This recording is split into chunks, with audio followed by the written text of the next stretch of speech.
6:01. In the interest of time, we will go ahead and get started. Probably we should begin with some introductions so everyone knows who is on here tonight. I'm Jamie Farr, I'm the Superintendent of Schools. We have Matt Schrage, the Assistant Superintendent for Curriculum and Instruction, and then Vern Tenney, our Director of Administrative and Student Supports. And what some people may not know is we actually have to designate a COVID liaison to the state. And Mr. Tenney has assumed that role and is doing a fantastic job with that role. And he'll talk a bit from that role tonight. And it's a big reason why we have him here. Couple reminders. One is I do check my cell phone occasionally. I have some people listening in, letting us know if something is confusing or not. And if so, we can restate it. Also, please hold any questions until the end. We may answer a lot of the questions that you have throughout the course of the presentation, but we will spend time answering questions. What I can tell you is we initially wanted to make this presentation pretty brief, but the more we looked at the new information since the last time we held one of these, we're not so confident it'll be incredibly brief, but we'll do our best. And then the last thing I would tell you is we actually have closed captioning now. Zoom added closed captioning. And what I've learned is it's not very accurate for me. I speak fast, and for that reason, it's not accurate. But I'm a fairly decent observer, and Mr. Schrage and Mr. Tenney, it's much more accurate with both of them. Their enunciation skills are superior to mine. So kudos to you, gentlemen. All right, why don't we go ahead and get started, folks? Let me share my screen, and we will hop in. Guys, can you see that okay? Yes. Okay, thank you for confirming. So here we are, 6 p.m. We will do our very best to end by 7 p.m. and I'll stick around to answer questions beyond that if need be. Before we get started, also I want to send a massive thank you to our students and our staff. When we in the summer started planning for the reopening, I think many of us were holding our breath, saying, could our youngest kids, could any of our students wear masks all day long? Could they tolerate it? Is that even possible? And I have to tell you, everyone has risen to the occasion and just done a dynamite, fantastic job with wearing masks, with actually self-regulating their own social distancing, right down to the UPK and K level. They're pretty intuitive, and they're regulating their own distance and giving some social distance without the visual reminders that we have throughout our building. And then also washing hands, hand hygiene. We have hand sanitizer stations throughout the building. Mine's getting low, Mr. Tenney. I need to place another order throughout the building, and classrooms and hallways, and people are just being excellent with that. And then also on the screen, you see our favorite Brave Square app and the daily health screening survey. I'll tell you, we send a reminder out every morning at 7 a.m. Caroline Chapman programs that, and it goes out. And I'll just speak for myself. Without that, I would have forgotten. With the hustle and bustle of the morning, 3 children of my own, and getting everything ready, it's a hectic morning. We get it. But people have been incredibly compliant with the health screening survey, and that is a proactive measure to make sure everybody is being safe and maintaining safety. So a major kudos to all of you. Everybody's spirits and attitudes have been just sky high. Yes, it's exhausting, but people have just been absolutely fantastic. And this one bulletin board you see there, be a brave, we've got this. Everywhere I go, I tend to poke my head into classrooms and just, how are things going? I'll ask teachers, I'll ask staff, I'll ask students, and I hear the same thing over and over again. We're just so happy to be back. It feels a little sense of normalcy to be returned, and we appreciate that.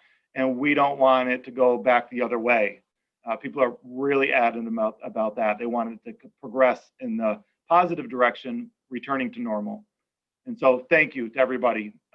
And also a massive thank you to our custodial group, our nurses, just they are doing a fantastic job. Our bus drivers, transportation department cleaning their buses between runs and things like that. I mean, there's just so many minor details that are going into getting us to the place we're at now. And we've had a pretty successful, knock on wood, opening so far, and we hope to have that continue. So what's next? Right now, we know our current status, but where are we going? What's next? I won't add a whole lot of detail here because a lot of the detail really needs to be built out still. But what I can tell you is we need to evaluate our current status. What are we currently doing as a system, as an organization? And let's take a deep dive into it and evaluate it. So to that point, there will be a survey forthcoming for parents, for students, for staff, people to let us know, how is it going, what's working, what's not, and what ideas do you have for us to be able to improve. So once we take that data, especially what's working, what's not, what ideas do you have, we need to investigate options. Number two, investigate options. What else is out there? What are other districts doing that maybe we can learn from, or other ideas that nobody's even thought of that we can explore? And we've already started a little bit of this, but we didn't want to get too far along the line without surveying everybody and getting the data and the feedback from all of you. And so that survey will be forthcoming in the coming weeks. Please be on the lookout for that. Once we look at options and determine our circumstances and our situation, because admittedly, every district's circumstances and situations are different. And I'd be happy to go into those details at the end if you'd like me to, but every district, every community has different situations that they have to evaluate. We have to provide families clarity around what does semester 2 look like. Remember, we said this is semester 1 that we're committed to right now, but we need to reevaluate and design semester 2 so that families can make their selections for semester 2.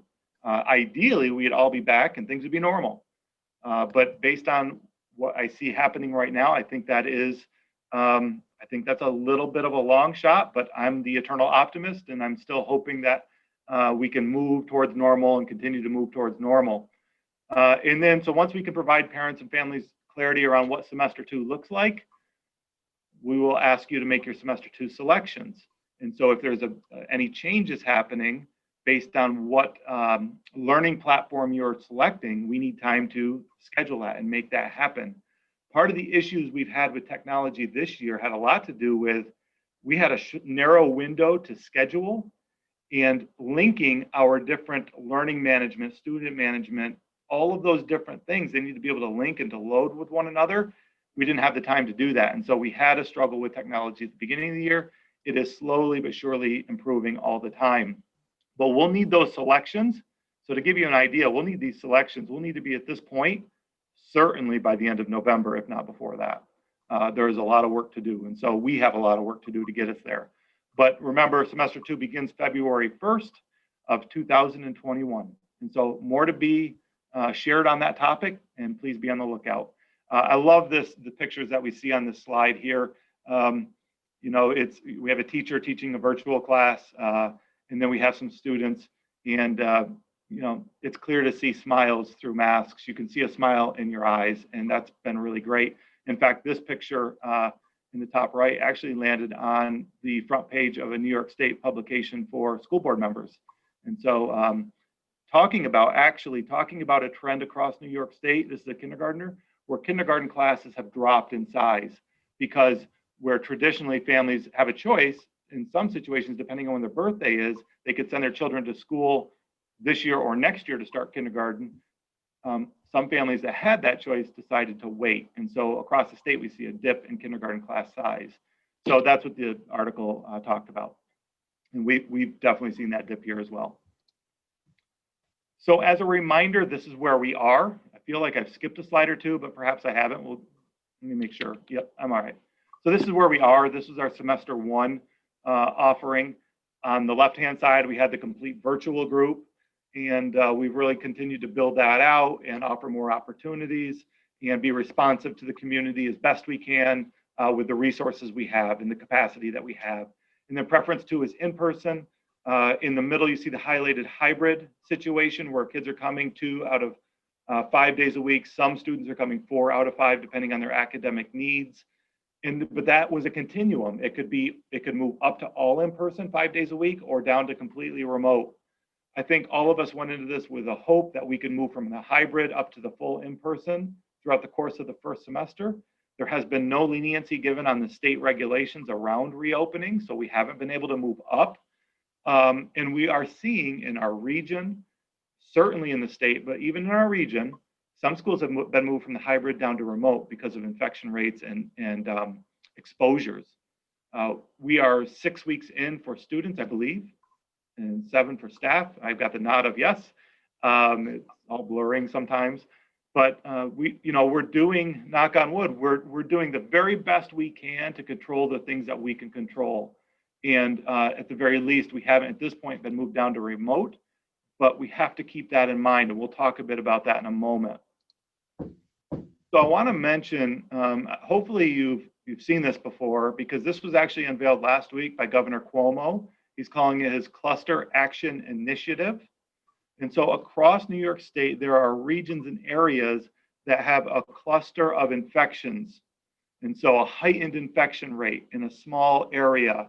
Many of these have been attributed to small, or large, I should say, social gatherings where many people were exposed and then became sick. And so what he's saying is that once a cluster or a hotspot is determined, they are going to have zones around the cluster.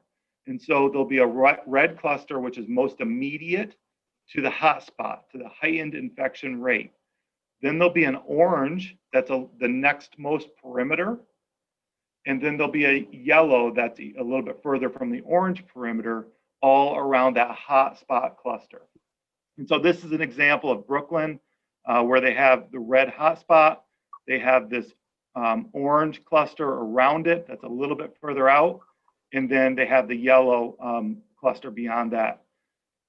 And let me just tell you, we do not want to be designated as a cluster, folks. And let me show you why. This is the other thing he presented.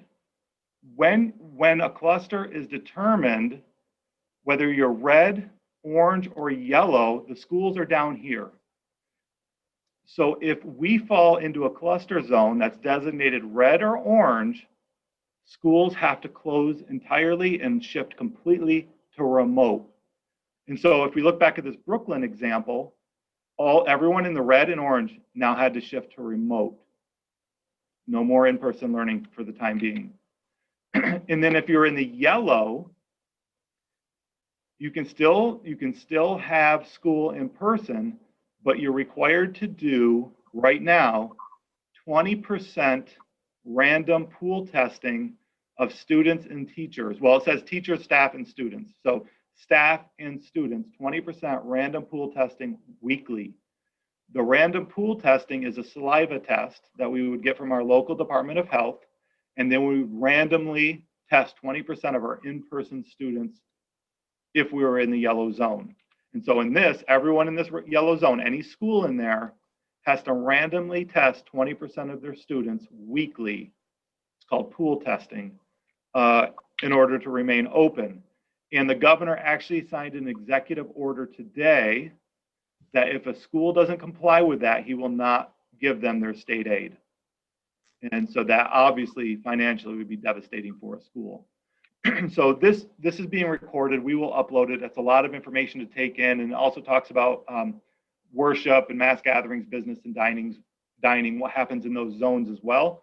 But the reality is we want to avoid this cluster at all costs, any of the designations. And if that means we need to really take care of our wearing a face covering, washing our hands, staying home when we're sick, all of those things, we have to do it.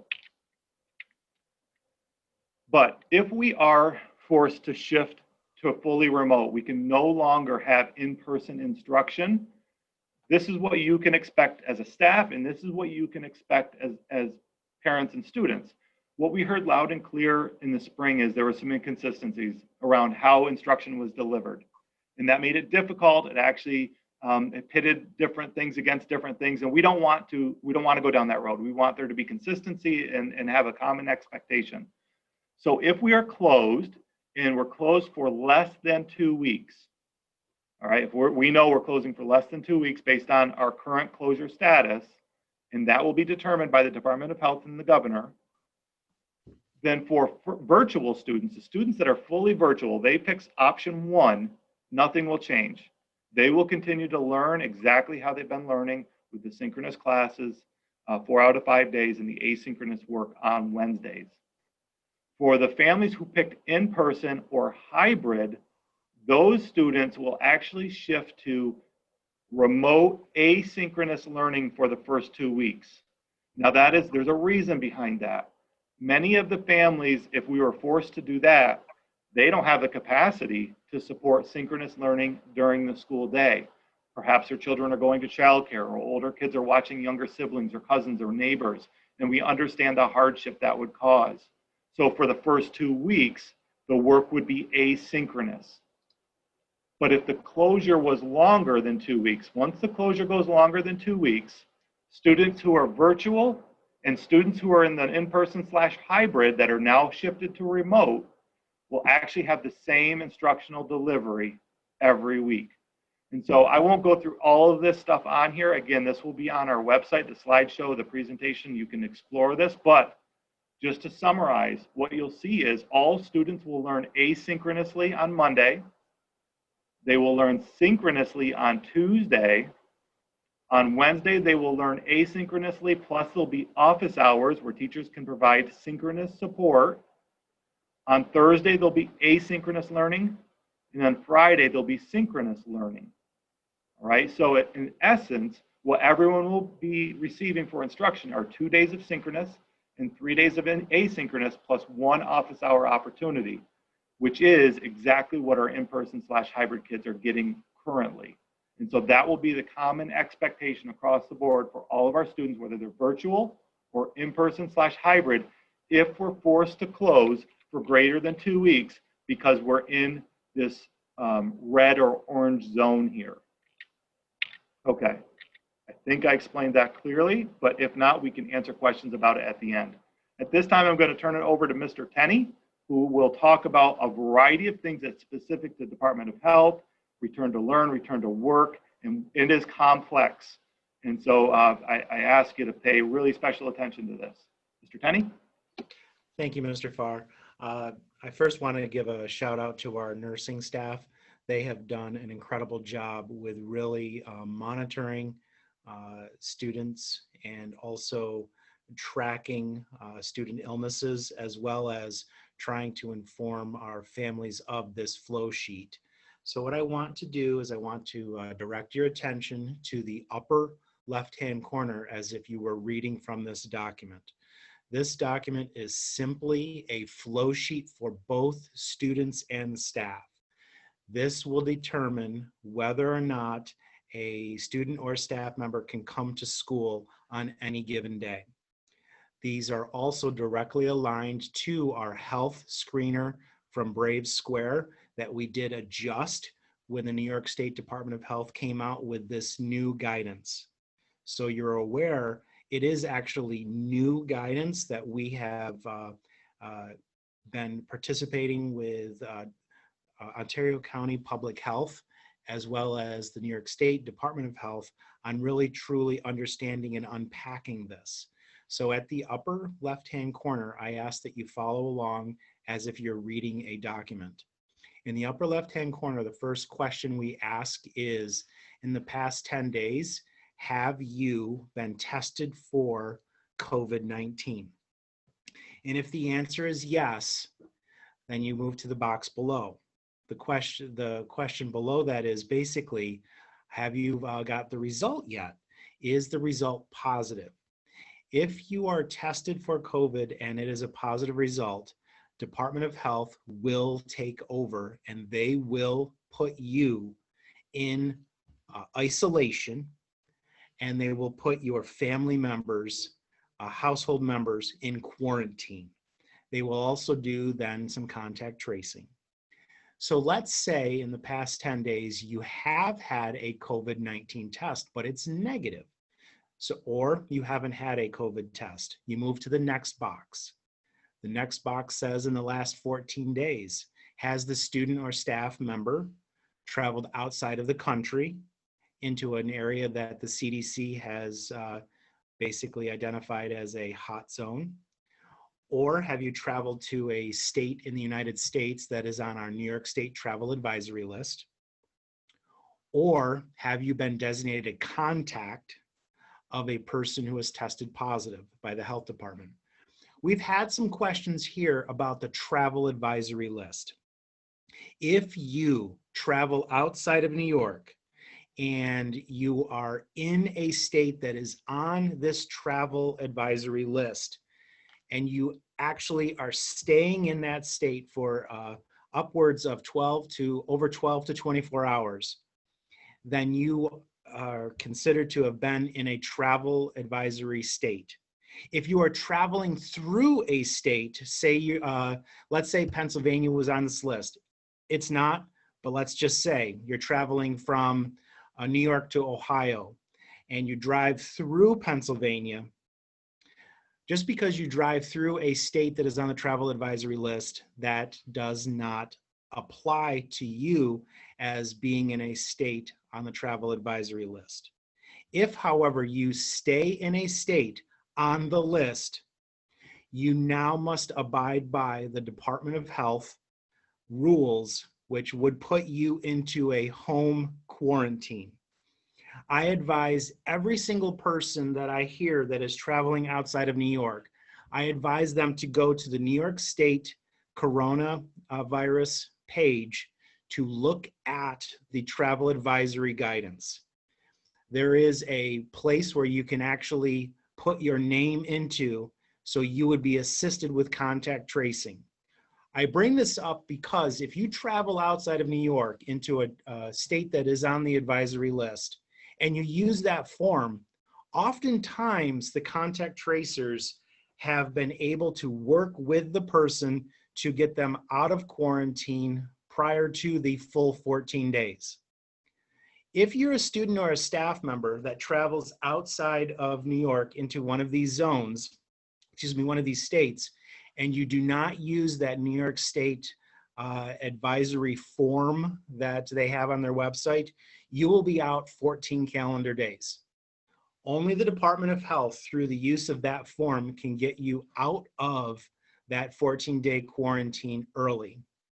There's a note there that basically states that even if you have a negative diagnostic test, you don't come out early. It also states that school staff are not essential workers, so if you travel outside of New York, you too must quarantine. Now that third bullet in this section says, have you been designated a contact of a person who tested positive? The Department of Health will do their contact tracing and will let people know who are contacts of someone who is COVID positive, and they will give guidance to that individual or that family. Only then, only can the Department of Health clear an individual who has been designated a contact of someone who has tested positive. It is very important with these first two that you do pay attention, because if we want to stay open, like Superintendent Farr has said, we have to be very mindful and reduce our risk of spreading or our risk of having COVID or other items spread, and we want to do all of our best that we can to make it so we don't turn into one of those zones. The third sort of orangish salmon box is about the symptoms. If you, as a student or staff member, has experienced any of those new symptoms or worsening symptoms, this is important to know, because if something is new, something is worsening, getting worse, you will have to answer yes to your health screener. If you answer yes, that you have any of those symptoms, you, the student or the staff member, cannot be at school that day. You are strongly encouraged, and the strongest encouragement I can give you, you are strongly encouraged to contact your healthcare provider. That is the guidance right there. If you are symptomatic, contact the healthcare provider. They will then take over and they will do a couple of things. I'll get into that on the next slide. If you don't have any of those things and you say no, you're good to go. Come on to school. Don't forget, wear a mask, socially distant, and wash those hands as much as possible. Superintendent Farr, can you switch to the next slide, please? All right. So now let's say you, the individual, student or staff member, has a symptom, or you have been exposed, or you have been out of the state. So if, let's say you have a symptom, at the top, this is the symptoms flow chart. This is how you can get back to school. You have a symptom, flat out, 100%, contact your healthcare provider. If you notice, at the top, it's got that salmon color, then right below is the blue bar that says healthcare provider evaluation. We cannot stress enough. You have to see the healthcare provider. It can be in person, it can be virtual, it can be urgent care, it can be your primary care, whatever it is. We really recommend, if you're symptomatic, you see a healthcare provider. The healthcare provider is going to do one of two things. They are going to either recommend a COVID test, or they're going to review you, review your charts, review your medical history, and they possibly could come up with an alternative diagnosis. So please notice, let's start with the recommended COVID test. If your doctor, your healthcare provider, if you see them and they recommend a COVID test, you're completely out of school, at home, until you get the results back. If the results come back and they're positive, public health will take over and they will make determinations of when you can come back. They will also conduct contact tracing. If you have a negative test result, this is important. I want every adult to be a good consumer of your healthcare. If you go to your healthcare provider and you get a negative test result, do not walk out of that office without one of two things: a copy of that negative test result, or a note that says healthcare provider indicated test was negative. Now, I just said don't walk out of that office, but we all know these test results are not instantaneous, so they will most likely communicate that to you through email, through a text message. That email, text message, notification, that is your ticket back to school. You have to present that to either the school nurse if you're a student, or if you're a staff member, you need to present that to your main office. You can do that in advance through email, that's fine, but the negative test result documentation is how you get back to school. You cannot come back to school without that, if the healthcare provider has recommended a COVID-19 test.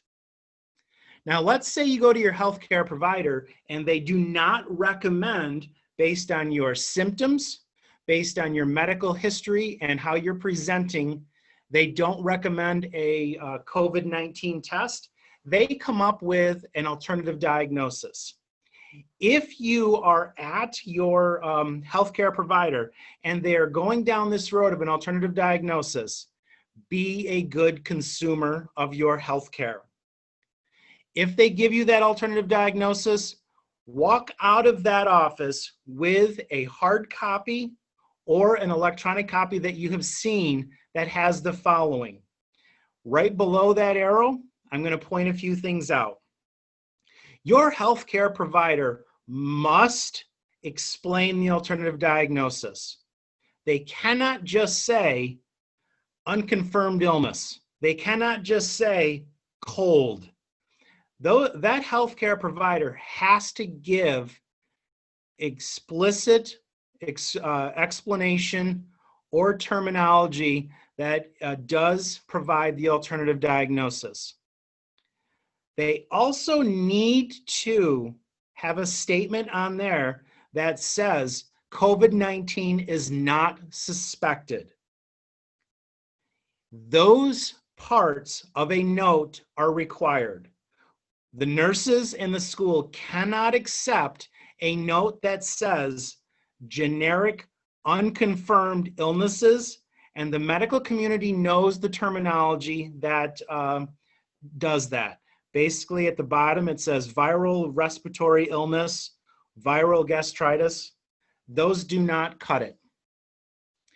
If you, as a parent, as a staff member, If you choose not to abide by the healthcare provider's instructions of getting a COVID test, or you do not go see the healthcare provider, you will fall under something called presumed positive. If that happens where you ignore the healthcare provider's request for a test, don't go see one, if 48 hours pass and you haven't done that, you will be presumed as if you are COVID positive, and everything under COVID positive applies. Let's say it's day 3, day 4, and you still haven't gotten your test, or you still haven't gone to the healthcare provider. You are out of school, you are out of work for 10 days minimum, and we have to notify the Ontario County Public Health. We strongly encourage you to go get that test, go see that healthcare provider. So let's say on day 5, you get the courage up, you go to the healthcare provider, you get the test, you get the results. You can come back with the appropriate results or the appropriate diagnosis. But if you don't do that, you will be out for at least 10 days. The window has to pass by from when you were symptomatic. And you also have to be fever-free for at least 72 hours. Please note, this is if you don't get a COVID test or you do not get evaluated by a healthcare provider. Next slide, please. Ooh.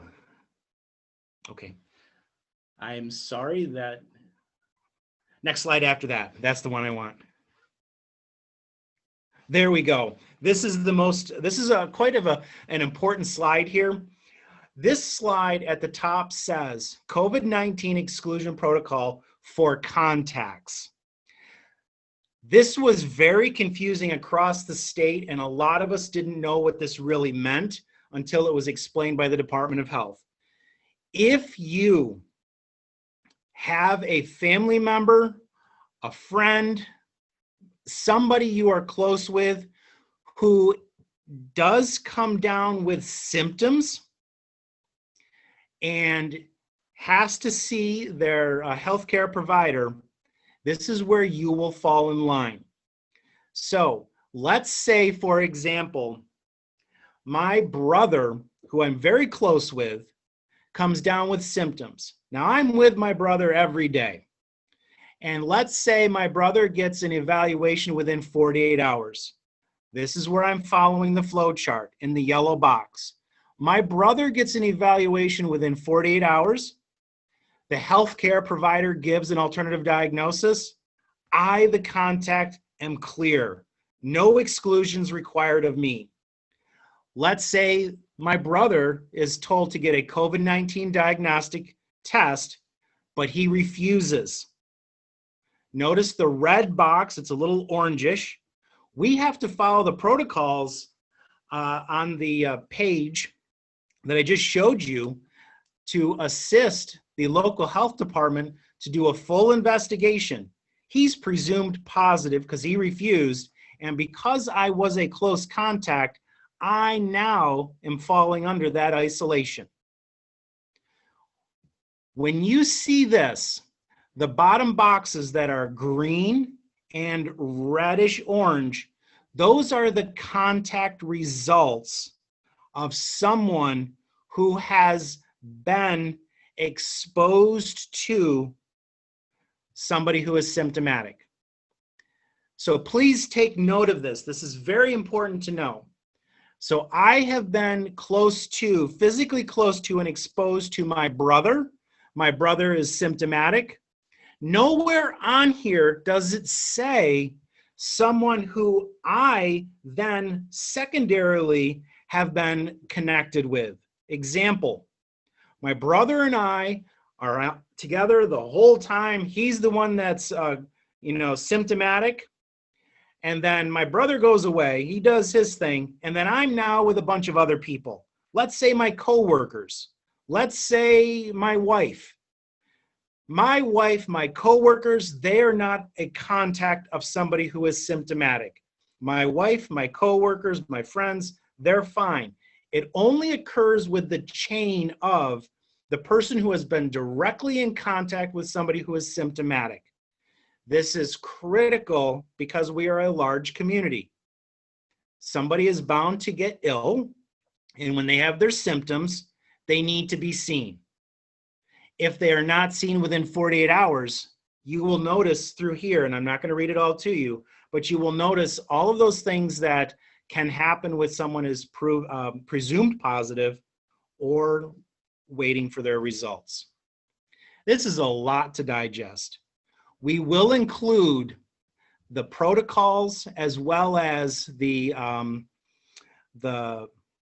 flow charts for you in an upcoming newsletter.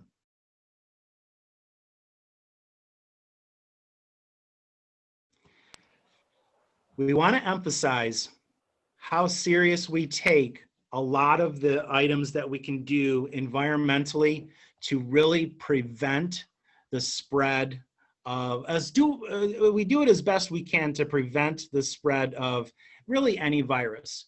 Classrooms are cleaned on a very routine basis.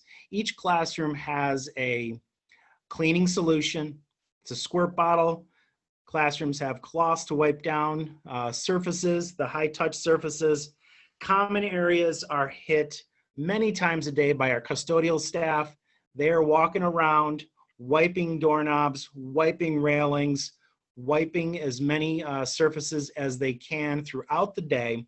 And we do set the benchmark that every common area surface is touched and cleaned 3 times a day minimum. Our restrooms, the lavatories, they are checked, and we make sure that all of the sanitary items are really there in plenty. We make sure garbage is not overflowing. We make sure that the paper towels, toilet paper, sanitary napkin dispensers, soap are there as much as possible. We also have areas throughout the school that have the disposable masks, the hand sanitizer stations. We want to make sure that everybody has ample opportunities not only to be safe from germs that could be virus that could be on surfaces, but also that we make available all of the items that can help them stay safe and clean. It is incredibly important that we maintain social distancing, that we absolutely wear our masks all the time. The only time we really should be taking our mask off is when we are seated and eating our lunch. Now, yes, we do have some small opportunities for mask breaks, but those really should be small opportunities. The masks, remember, they're not chin straps. They are masks that have to cover our nose and mouth to make sure that we don't have any water droplets leaving our personal space. We want to make sure that we also are washing our hands diligently and properly. You sing the happy birthday song to make sure that you're spending enough time washing and making sure that your hands get nice and sudsy so then you can rinse them off. Please note that it's not the temperature of the water that keeps your hands clean. It is the amount of vigorous motion and suds that we create to scrub our hands, and then the water simply rinses off the contaminants.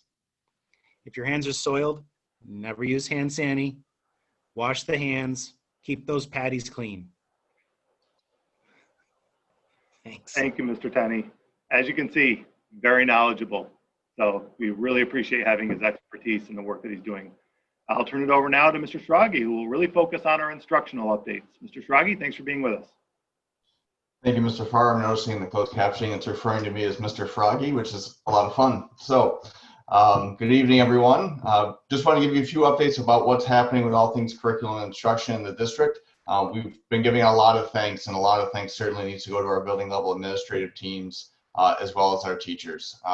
For lack of a better term, they're killing themselves. They're doing everything they can to make this the best experience possible for our families and for our students. So we certainly appreciate all the time and effort that they're putting into what is now our current normal.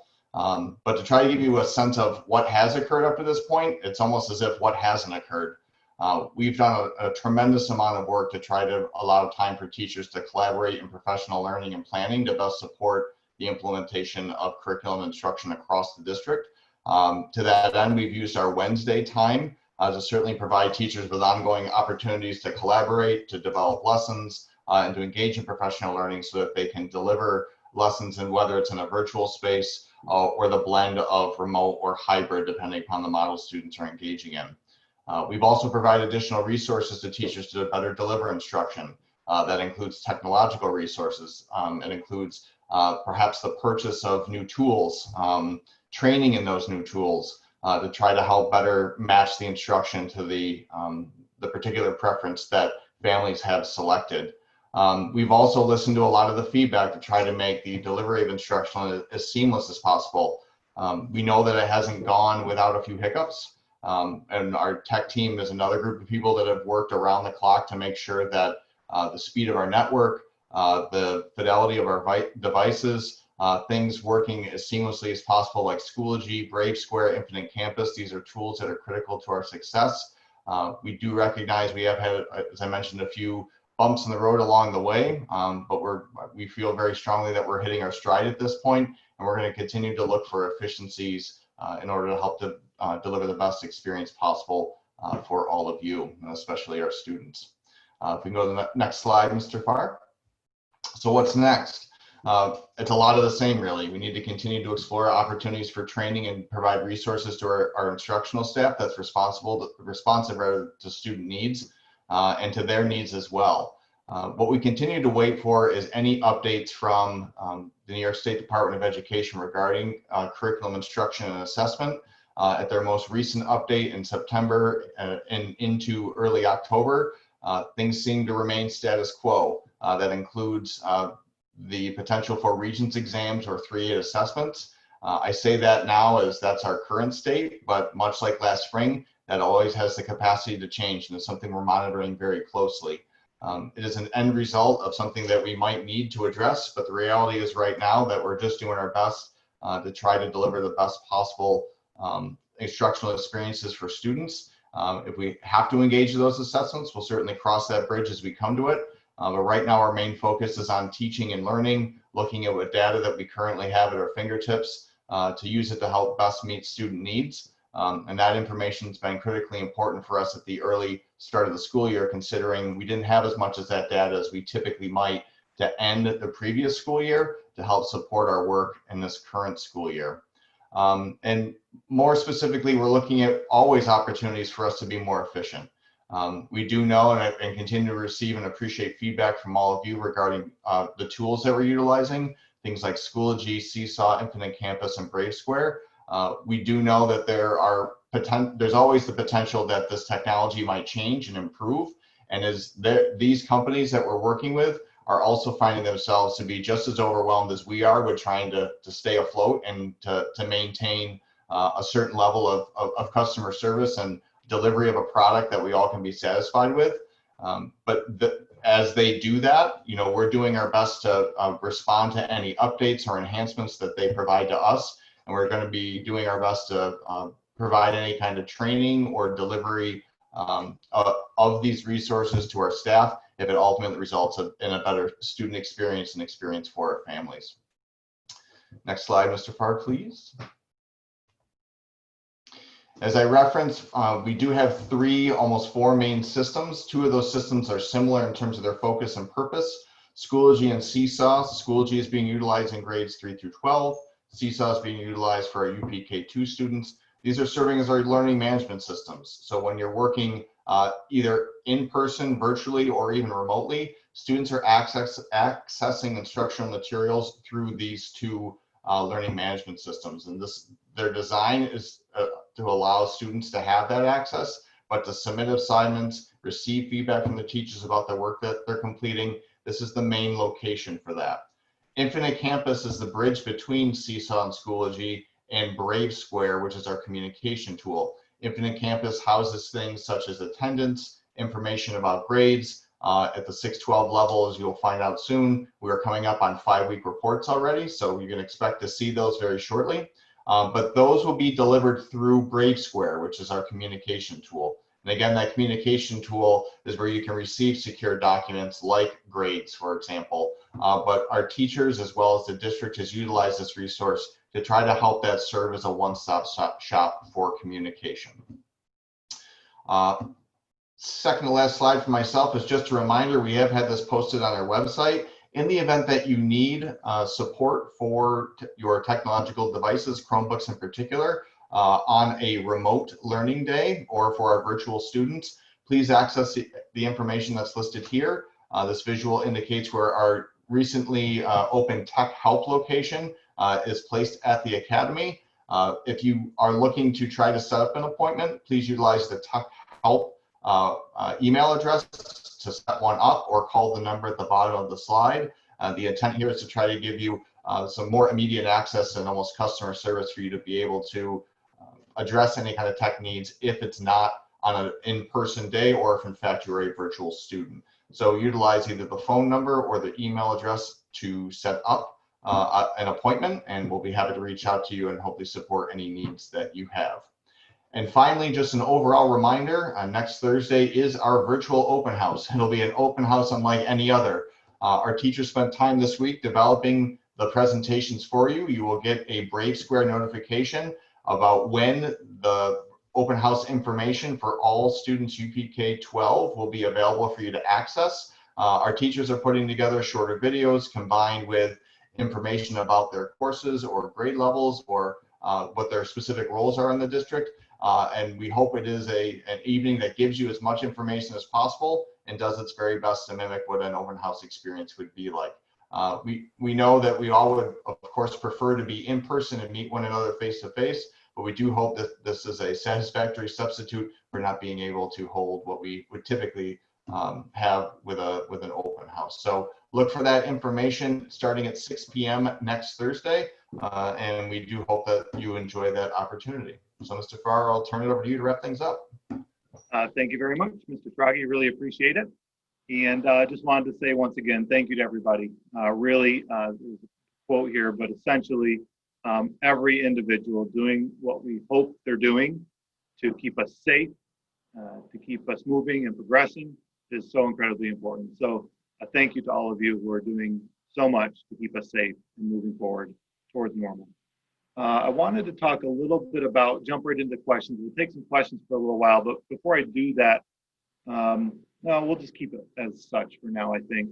I'll stop sharing my screen in a little bit. But one of the first questions, Mr. Schrage, I'm going to refer to you on this one. It says from Julie, if we are forced to close for longer than 2 weeks, how will that look for classes that meet every other day? And I will, before Matt responds to that, I will state that a lot of the details still need to be worked out. And so we're going to be working with our staff to try to define exactly what that looks like. But Mr. Schrage, do you want to add any context to that? Sure. What isn't necessarily included on the graphic that we showed is our day rotation schedule. So by having our days staggered where live instruction would take place either on a Tuesday or a Friday, it does account for that A-B day rotation schedule, so that within a given week, those classes that meet with students every other day, they would have at least an opportunity for live instruction once a week, and they would be able to see their cohort of students at that point in time. The other thing that would happen if we were in that closure period that was more than 2 weeks, that concept of cherry and gray would also not really be there.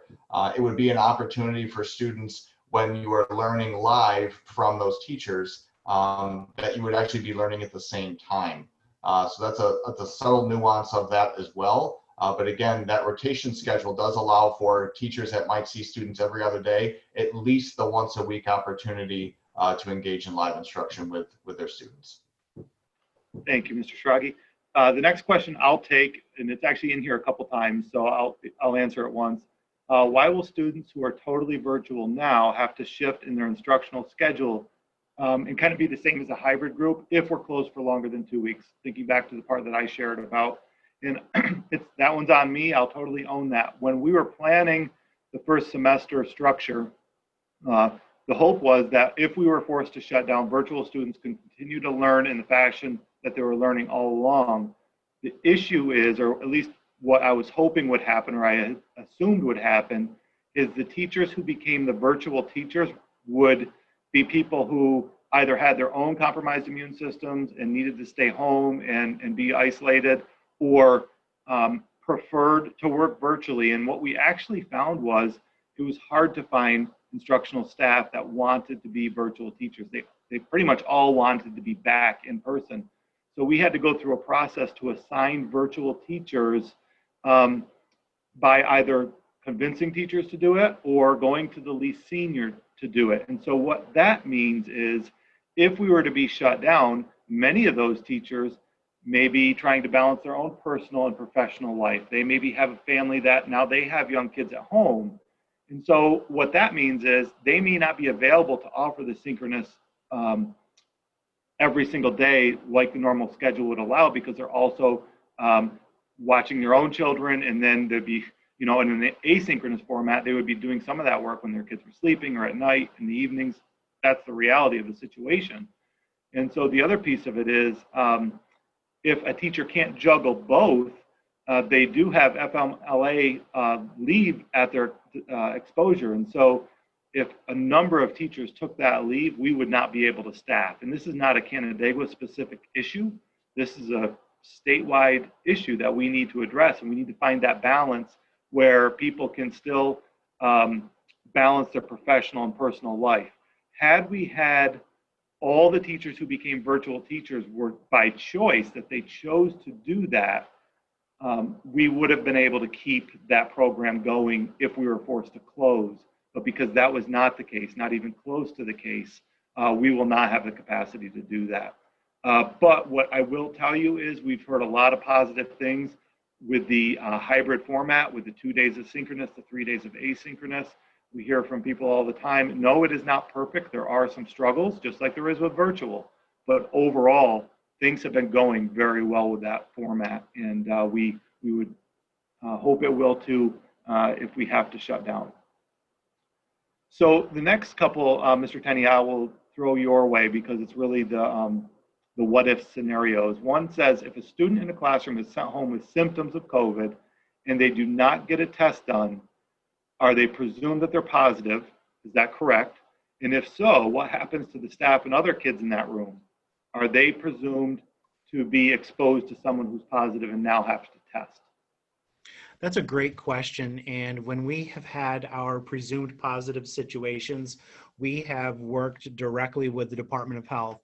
One of the requirements for a scenario where a child is presumed positive is that we do in fact contact the Department of Health. And just so you're aware, I am really in almost constant contact with the Department of Health and our district's medical director, talking 5, 10, 15 times a day. So if we have somebody who is symptomatic and does not get evaluated by a healthcare provider, or we believe is not evaluated by a healthcare provider, we will pass that on to the Department of Health. They will then give us the guidance of what does that mean. They often are trying to reach out to the family to encourage them to honestly be evaluated, do what the healthcare provider says. Now, if somebody is presumed positive because they're symptomatic, they're not in school. They are home. So we would never have somebody presumed positive still in the classroom. So let's just to make sure that we know that. So if somebody is symptomatic, they are home because they're not supposed to be in school. Thank you, Mr. Tenney. The next one, how are teachers being notified about students who are quarantining? So I'm assuming that they're saying if it's a student of mine and they're home being quarantining, what we are doing is either Mr. Tenney or the building administrator or the nurse will notify the classroom teachers. Mr. Tenney, anything you want to add to that? Well, I would add that we have to be, it's a very fine line between privacy as well as informing those that need to know.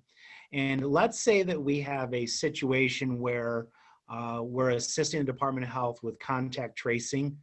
we will have to talk with the teachers, and we will ask simple questions of, were masks worn at all times in the classroom? Was social distancing maintained?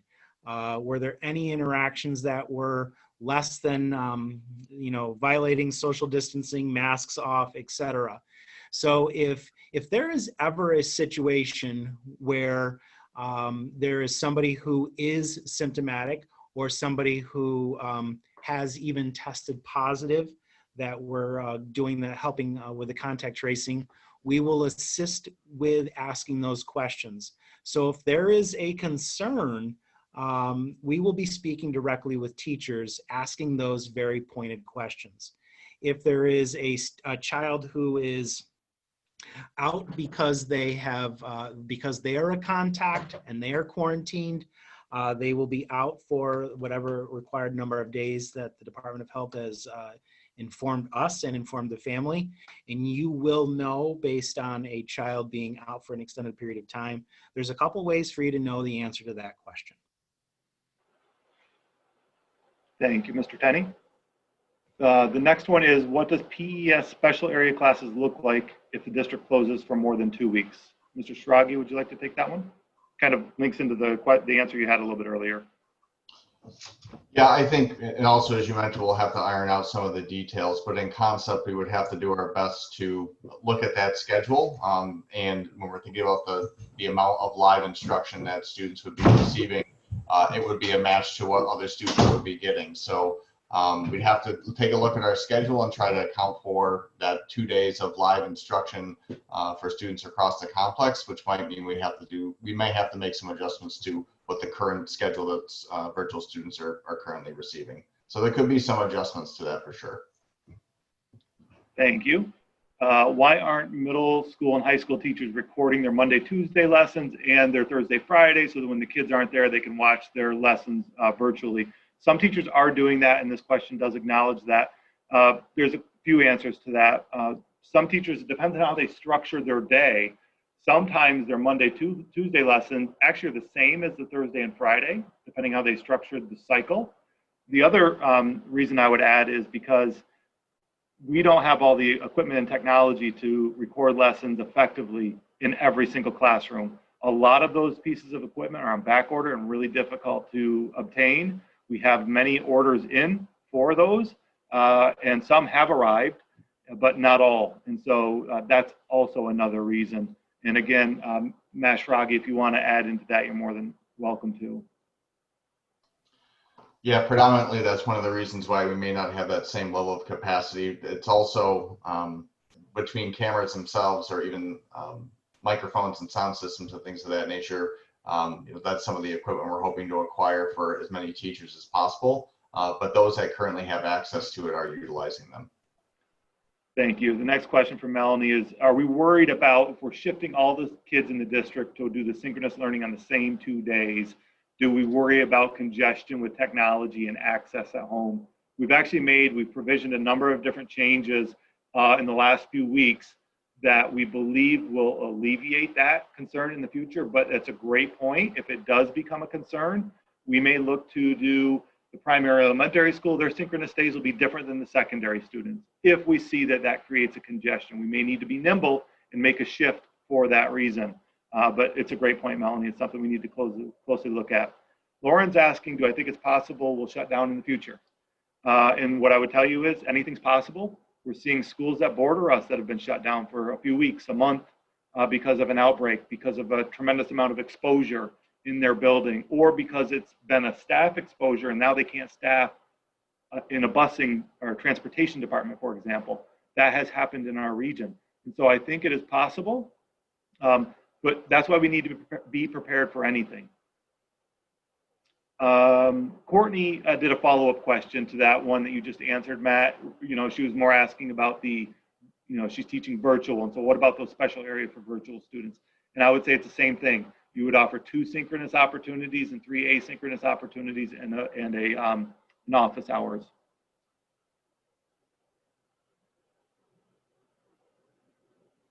So this is a question, with less kids in kindergarten this year, is there a chance for the second half of the year they'll be able to go to 5 days a week? I will tell you that that is a focus area of mine.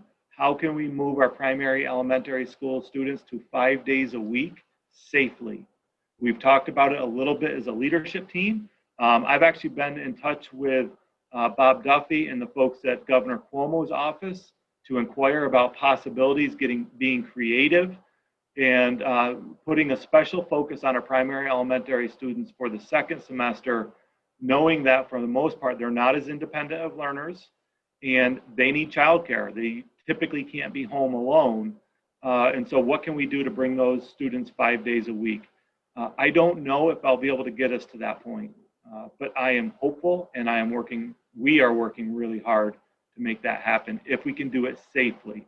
And so pay attention to the survey coming out, and we will also be surveying staff specific to that as well if we feel like there might be a chance to do it. I think I just answered that question. So yes, we are looking at the Gray and Sherry cohort and looking at the number of days of instruction. It's not identical for how much in-person instruction both groups are getting. And so, for example, one of the shifts we just made is we moved one of the parent-teacher conference days from the Cherry to the Gray to start to, to try to balance those numbers a bit more at the primary elementary school. It's still not perfect. If we stay in this format for the entire school year, it would balance a bit better. And we are having conversations, and I know we will have conversations looking at places, days like Thanksgiving break and the holiday break. Is there a way to move some Gray student days over to maybe a Wednesday to pick up a live instruction day? No decisions have been made on that. It creates a hardship on many levels, but those are conversations we're having constantly.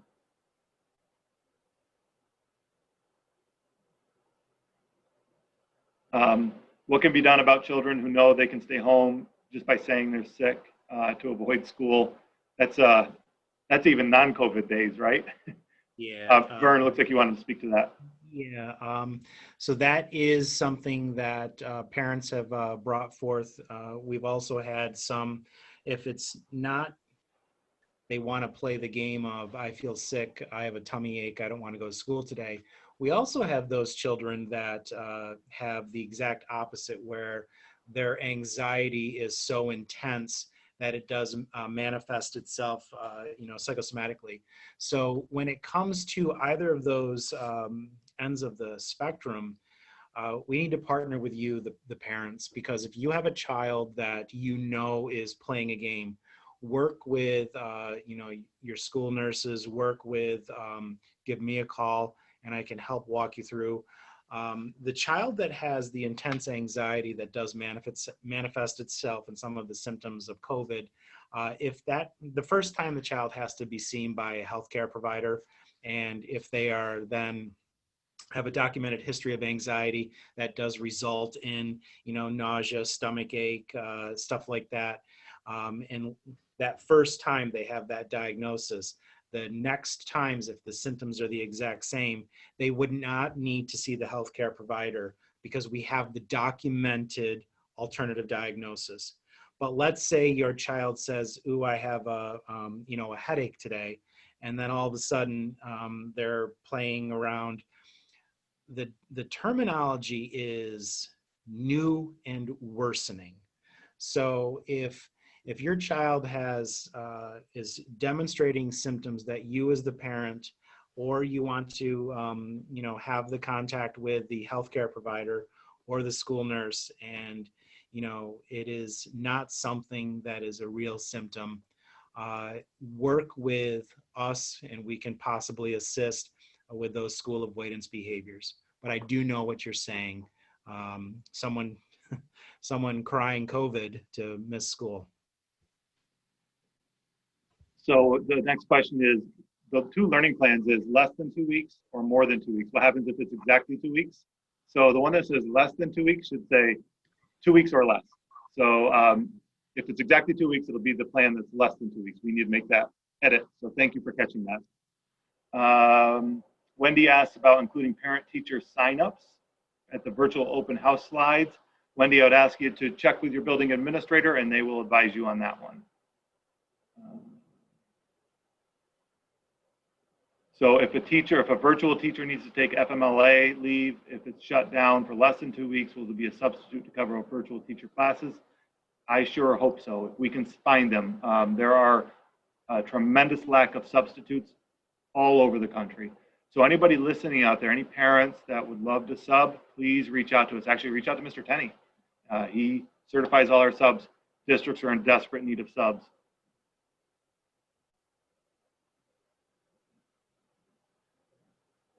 So this question is, can kids return 4 or 5 days a week if they're wearing masks at all times and using a plastic divider, such as this, a barrier on a desk? I referenced that I talked to Bob Duffy in Governor Cuomo's office about this. There is so much ambiguity around that concept. I wanted a direct ruling from Governor Cuomo whether or not we're legally allowed to do that. I did get a ruling from Governor Cuomo's office. It was about 1 sentence long, and I really don't know what it meant. They answered the question without really answering the question. So I give them credit for trying to help us, but I want more of an affirmative. Number one, but number two, do our folks feel safe with that? Do our families, do our students, do our staff all feel safe if we went that route? And these dividers aren't cheap. To outfit our entire district, we're probably talking close to $100,000. And so these are all things we need to balance and try to understand and figure out. Right now, we're not serving hot lunches. We do hope to move to that shortly. Part of the problem is we're not serving very many lunches whatsoever, and our staff is low in the cafeteria spaces. We hope to move to serving hot lunches soon. That is a topic I'll need to bring back up with our folks in food service. I know they wanted to get the first several weeks going first with the cold lunches and then explore hot lunches, but I haven't circled back, so I'll have to do that.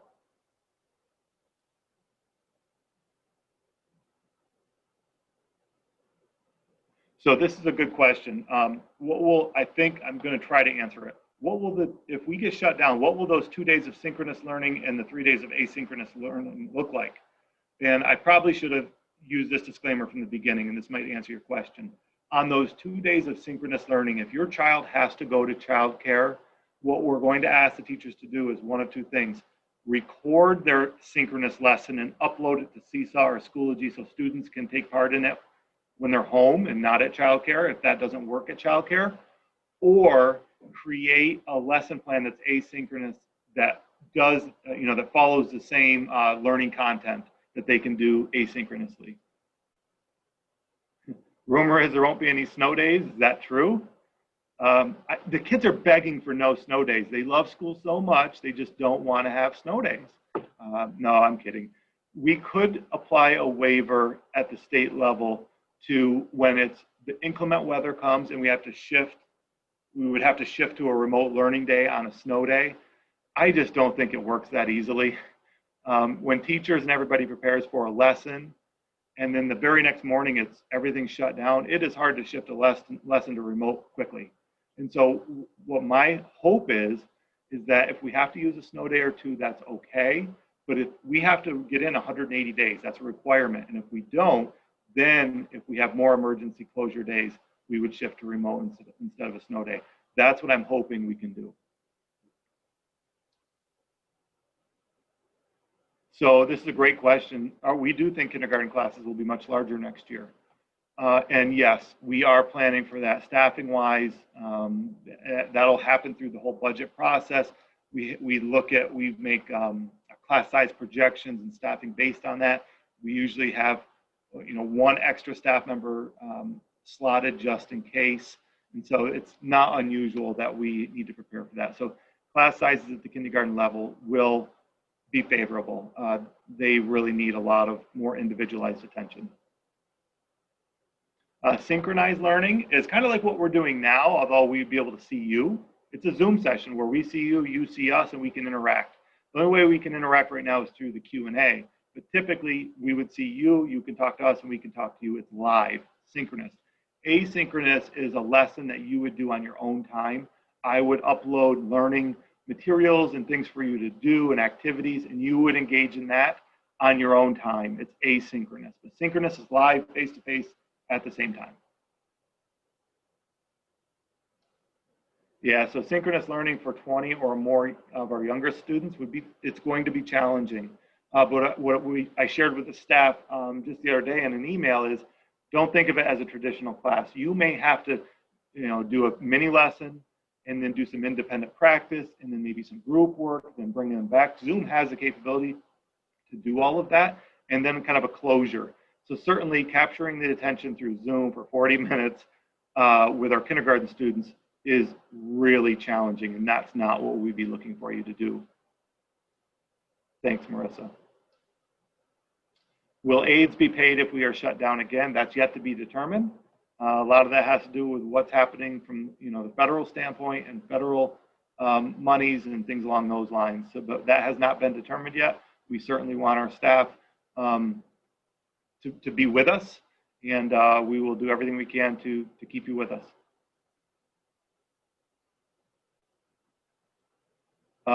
What will the response be if there's an influx of new requests for students currently in hybrid to switch to virtual? Our capacity is almost maxed out at virtual, so we can't maintain it. What we've said from day one is we want people, committing for the semester and staying with it for the semester, and then they can switch at semester 2. If this question is specific to that, what if a whole lot of people want to go from hybrid and switch to virtual for semester 2? We will have to reschedule. We'll have to reschedule our staff, our students, just like we did in the 2 or 3 weeks leading up to September, which was very challenging. That's why that timing is important, that we have your selections in November. By the end of November, that gives the holiday break and a little bit of January to rebuild schedules, and I know how challenging that is. So folks, we have come to the end of our questions, and it's not even only a little over an hour. So really great job, everybody. We appreciate Mr. Schrage, Mr. Tenney, all of you for everything you're doing to kind of keep us where we are. And I get a chuckle looking at Mr. Tenney and Mr. Schrage because it's calling them Mr. Tony and Mr. Froggy. But so thank you for everybody. We really appreciate your time being with us tonight. We will do these not weekly like we used to, but we will do them regularly. So you can ask your questions and we can keep you informed as things are changing. One more question came in as I was doing my closure, so I'll take it. Are all 3 schools at full COVID capacity, or is there room to shift some middle schoolers to high school so kids could be there 4 days a week? We are all at capacity. We've measured every single room with desks at 6 feet. Some room might have room for 1 or 2 more students, but not really. We are about at capacity if we're maintaining 6 feet and masks. The thing with the barriers, if we have masks and barriers, some might say that you don't need the full 6 feet, and they might interpret the guidance language that way.